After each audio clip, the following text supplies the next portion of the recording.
சரஸ்வதி கூட ப்ராப்பராக பொண்ணு பார்த்து கல்யாணம் பண்ணிக்கல. இவர் சரஸ்வதி ஏற்கனவே பழக்கம் இவருக்கு. ஒரு பெண்ணோட பழகினாலே உடனே இவர் வந்து மேலே வந்து அவர் ஆசைப்பட ஆரம்பிச்சுருவாரு. அவருடைய அவருடைய வழக்கம் அது. சரஸ்வதி மேலே இவர் கை வச்சுட்டாரு. சரஸ்வதி இதுவாயிட்டாங்க, கன்சீவ் ஆயிட்டாங்க, கர்ப்பமாயிட்டாங்க. அதுக்கப்புறம் இவர் பயந்து போய் ஊரை விட்டு ஓடிட்டாரு.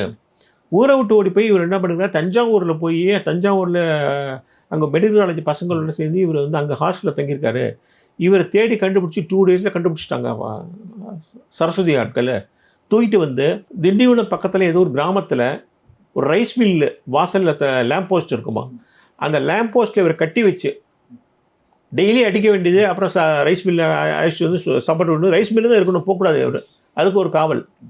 இப்படி 7 நாள் டெய்லி சாப்பாடு கொடுக்க வேண்டியது.